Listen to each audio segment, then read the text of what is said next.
if you have not watched part 1, 2, 3, etc., unfortunately, you're not going to get enough out of it if you just watch this video. It's not going to do you any favours. It's such a very dense, complex subject that you really need to, that's why I've broken it down into so many different sections.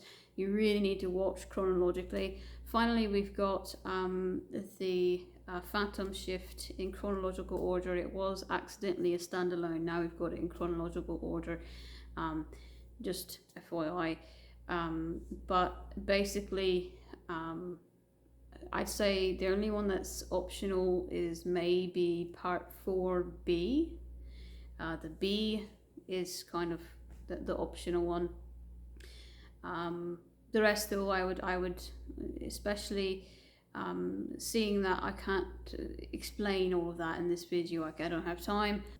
So we're going to take what we learned in part 3. If you have either almost mastered that or completely mastered it, or if you're not sure and you just want to give this a try, this video finally is taking physically how to literally shapeshift, explaining that process and explaining kind of some tips and things that can get you into that. If you're balanced enough but not completely mind, body, soul ready for this, like we talked about in part 3, if you're balanced enough, you can do a partial shift. And basically what happens is, you'll shift until the point that something starts hurting, and then that will let you know, okay, that chakra still needs mending. Chakras are physically, like I said, directly connected to our physical bodies, and so if that's not fully mended, it will rupture, it will tear, it will break physically. So that immense pain is telling you it's getting ready to tear. And if you try to push past that pain, it will tear. You will bleed out internally. You will either go to the hospital or die. This is very physical magic. So literally that is what will happen if you keep doing that. But as long as you stop the moment you feel that pain, there are no ill effects. There should not be any actual pain. If your mind, body, soul ready for this and completely mended, there shouldn't be any pain. There is some really odd, weird feelings that are uncomfortable, and I'll get to that in a minute. But we're going to take what we learned in part 5, which was the phantom shift. Okay, we're going to start off with that. You're going to, let's just do the pole again. You're going to say, okay, now I've got a full phantom pole, and now I'm going to make it into physically a pole. So how do you go about doing that? Well, there's a lot of mind with this. First, you have to go into this not thinking this is stupid, it's impossible, blah, blah, blah. You can't. Let me give you an analogy, quick analogy, okay? We won't spend too much time. If you try to throw something in the air, let's say a hammer, because that has a bit of a, if it hits you in the head, it hurts. It has a bit of wrath to it. If you're throwing it up and you think it's going to hit me in the head, or you think it's going to go way over there, or you think, oh, there's no way I could catch it, it's way, I threw it way up there, I can't catch that, then you're never going to catch it. At the same time, if you throw it up and you've never done it before, but you're still saying, I just know I can catch this, I just know I can, even though I've never done it before, you're not going to catch it. If you have absolutely no prediction as to the outcome, and you have no thoughts in your head, your mind is blank, and you just look up there and let instinct take over, you will catch it every time. And that's what you need to do with this. You need to not have any thoughts in your head and let instinct take over. Don't assume what will or won't happen. Just, and easier said than done, but a blank mind. And all that you're trying to do, the only thought in your head is, I'm going to physically shapeshift. Okay, that's the only thought you're allowed to have.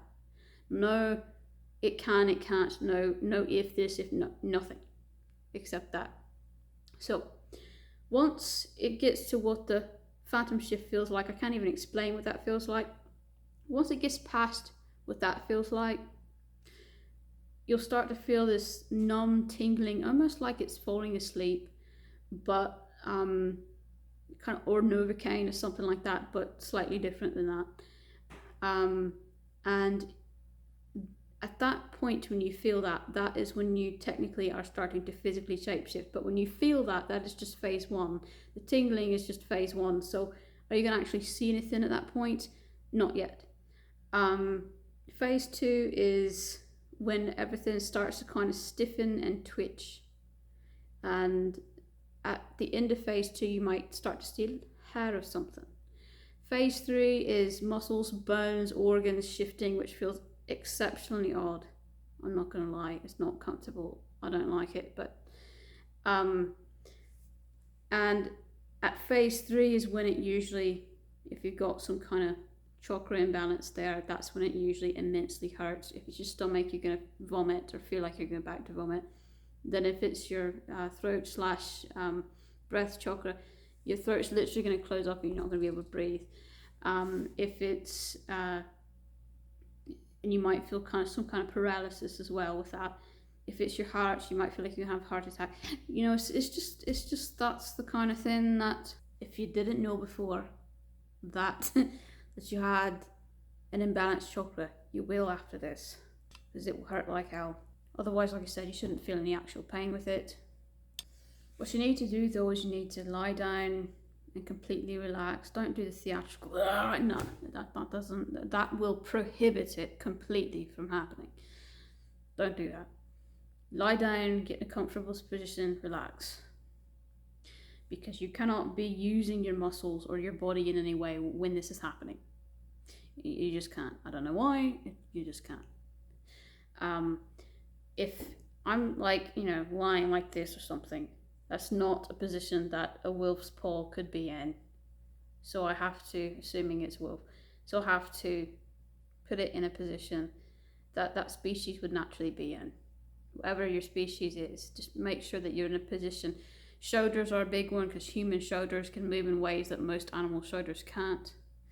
So you have to be consciously aware of how an animal can move and how it would lie down versus how a human would lie down.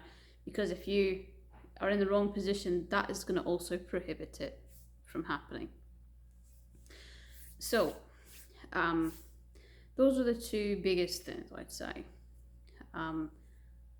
That kind of mind, where you're not, that mindset has to be right, where you're not thinking too much and relaxing, and then just focusing on making that happen.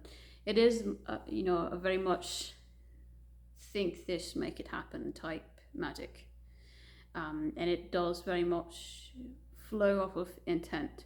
So if your intent is that you know, want to stop if there's pain, then it's just as simple as, okay, I want to stop now. It's stop. There's no stupid trick like people think that there is. I think that once you start, you have to fit. No, you don't.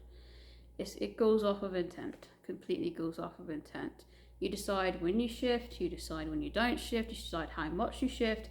I will say this: if you start out as partial shift, sometimes the body will want to continue shifting, even if you don't. And that is all right to let it do that, as long as you don't feel that pain. But as soon as you feel pain, if you feel pain, that imbalance, your body is gonna just naturally, just immediately abort mission by itself.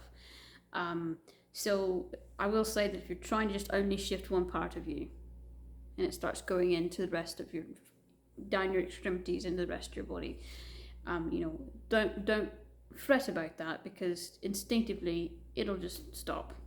You know, unless you forcibly push past it, it'll just stop if you get to a point. So anyway, moving on to the other part of this metamorphosis.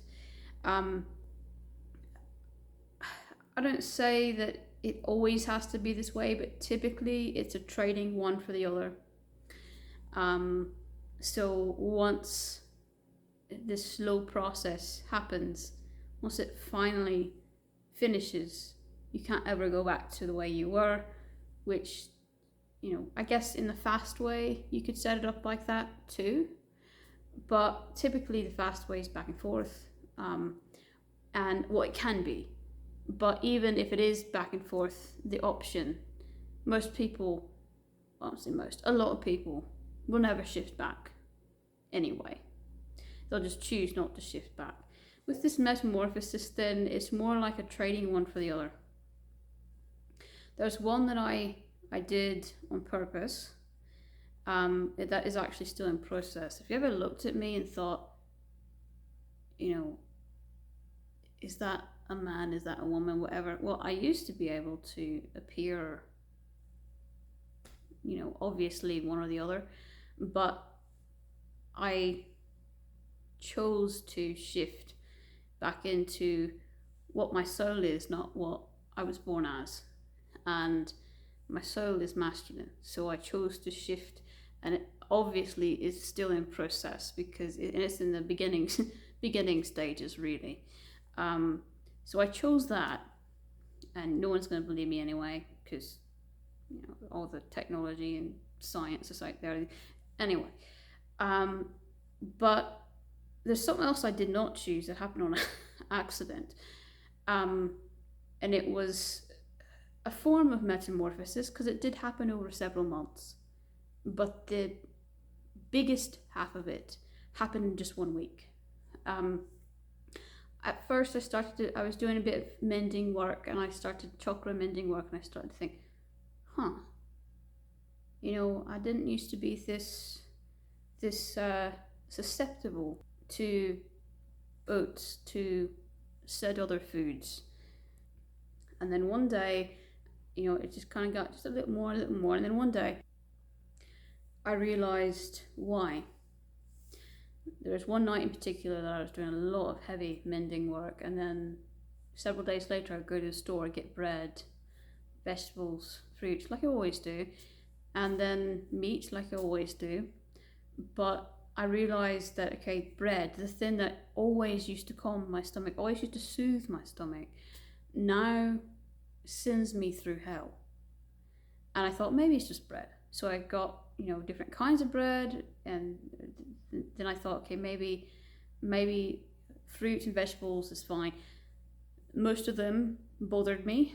The species that I am, it's not a wolf, it's wolf-like, and it's something that only hunts, you know, it only eats fresh prey because it's constantly, it's a predator, it's constantly hunting, so it only eats fresh prey. I can't eat aged meat anymore. Really, very few things I can eat that are not fresh meat. And I thought that quite to be an odd coincidence, but I didn't rule out the possibility of, you know, something like a gluten allergy or something like that. So I played a bit of, you know, just process of elimination. And then I realized, okay, that there's nothing left. There's no other explanation left except something metamorphosized within me. And now my stomach literally cannot process anything other than what my animal can process. So now basically I'm forced into being a carnivore. Aside from a small amount of very specific things that aren't meat, but even that I have to do in ration, and eventually I'll get to the point where I can't even do that. If I really wanted to, I can reverse this, but I've chose to keep it. I've chose to keep it as a reminder because I do need that mind reminder. I do struggle a bit with the mind, even though I am constantly saying this is possible.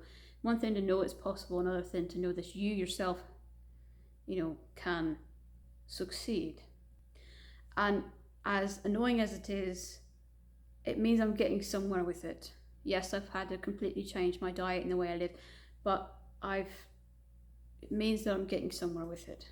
And it's a reminder to me that even without trying, that's what happened. All I meant to do is mend a chakra, and I did more than mend it, I shifted it.